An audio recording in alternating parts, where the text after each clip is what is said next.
In the summer of 356 BCE, under the shadow of Mount Olympus, a boy was born in Pella, Macedonia. His name was Alexander, son of King Philip II, a warrior who'd forged Greece into a power, and Olympias, a fiery queen who whispered tales of gods in his ear.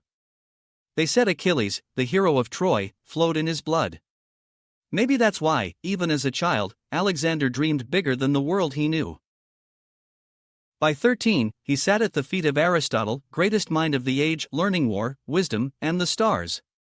But it wasn't books that shaped him most. One day, a wild horse thundered into Pella, Bucephalus, black as night, untamable.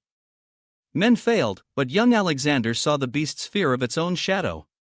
He turned it to the sun and mounted it at 16.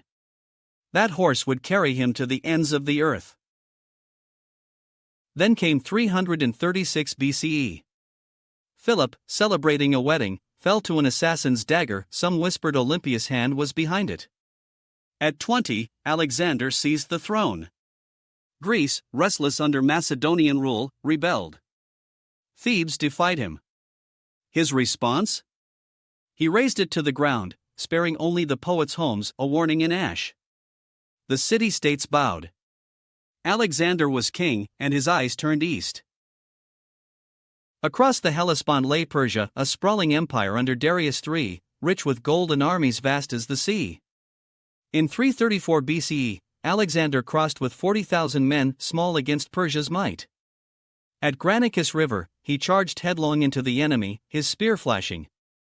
Victory was his. A year later, at Issus, he faced Darius himself, hundreds of thousands strong. Alexander struck the center, scattering the Persians. Darius fled, leaving his family to bow before the conqueror. By 331 BCE, Gaugamela's plains would decide it all. Darius amassed an army, chariots with sides, war elephants looming. Alexander, outnumbered, rode Bucephalus into the fray, piercing the line. Darius ran again, and Persia crumbled. Babylon opened its gates, hailing him as liberator. Susa's treasures poured into his hands. Persepolis, heart of the empire, burned, some say by accident, others by vengeance.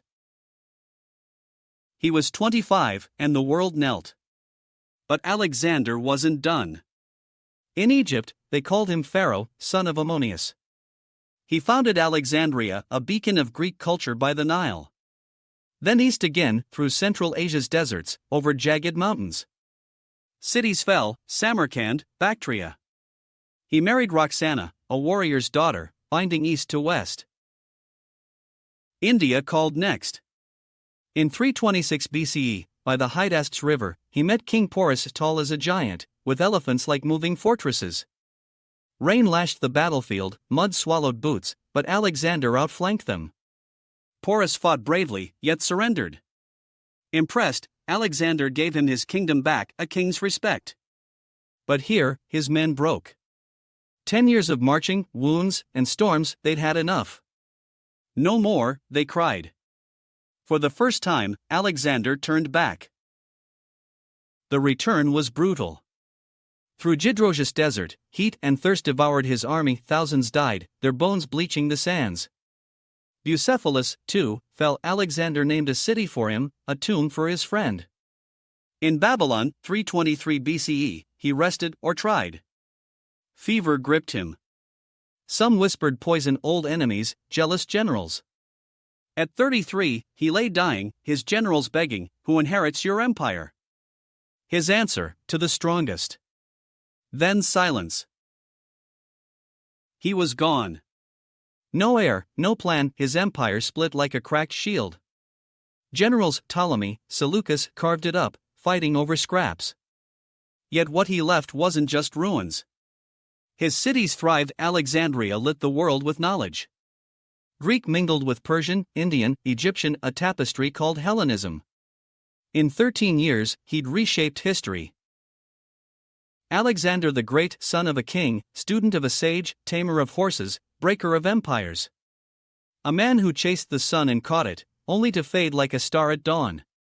His story lives, a question whispered through time: what drives a man to conquer the world, and what stops him?